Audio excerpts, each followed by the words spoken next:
Hello বন্ধুরা, আজকে আমরা বেরোচ্ছি একটা জায়গায় পুজো দিতে যাচ্ছি। চলো ব্লগ এখান থেকে শুরু করছি, তোমরা দেখতে থাকো। তোমরা সবাই নিশ্চয়ই ভালো আছো, আমিও ভালো আছি। চলে এলাম আজকে একটা নতুন ব্লগ নিয়ে।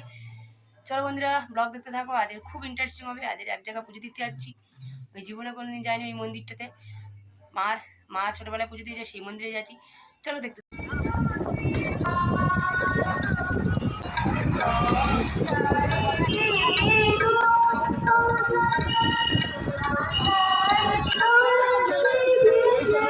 স্টেশনে এসে ওয়েট করছিলাম বন্ধুরা, একটু লেটের জন্য ট্রেনটা মিস করে গেছি। তারপরের ট্রেনটা ধরার জন্য মা আর আমি ওয়েট করলাম। প্রায় পৌঁছে গেছি বন্ধুরা, আমরা ট্রেন থেকে নেমে গেছি। এবারে আমরা গাড়িতে উঠবো।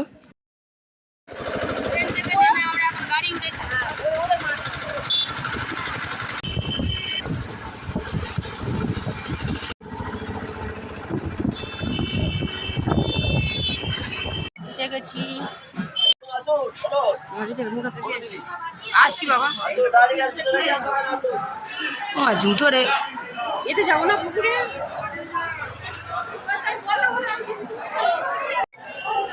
পুকুরে এসেছি হাত পা ধুইতে। ব্যাগটা আমাকে দিয়ে যাও।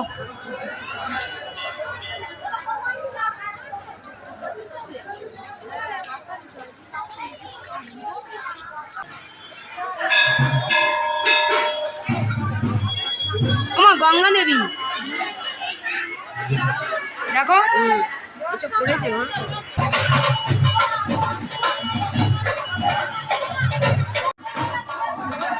সাবিত্রী সত্যবান ওখানে আছে। আর ওটা মহাদেব। প্রসাদ কিনবো, মুখ হাত ধোয়া হয়ে গেছে। এবার প্রসাদ কিনবো ঠাকুরের জন্য।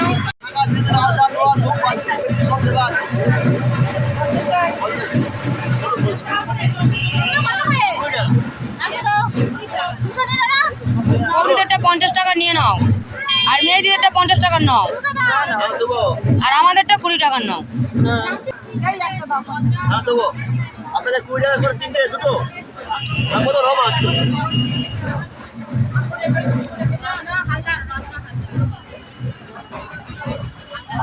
নাম লিখতে তো হবে।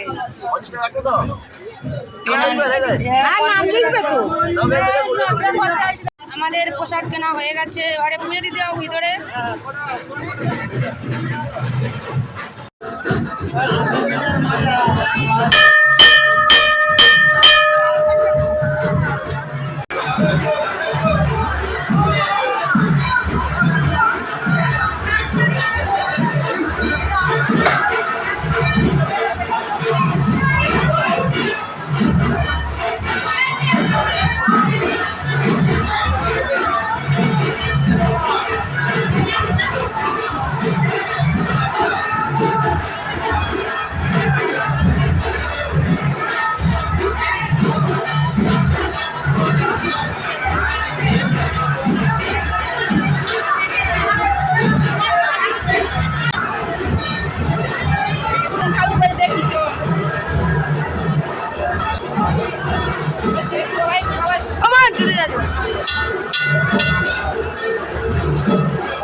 ফুচকা খাবো এবারে। চলো যাই, চলো যাও। মশলা মুড়ি বানিয়ে দিচ্ছে তো। এবারে ঘরে যাচ্ছি, গাড়ি উঠেছে আবার। এবারে বাড়ি যাওয়ার পালা। আবার যেন আসতে পারি এই কালী পুজো, কালী মন্দিরে পুজো দিতে। ওই মন্দিরটা আগে আটচালা ছিল।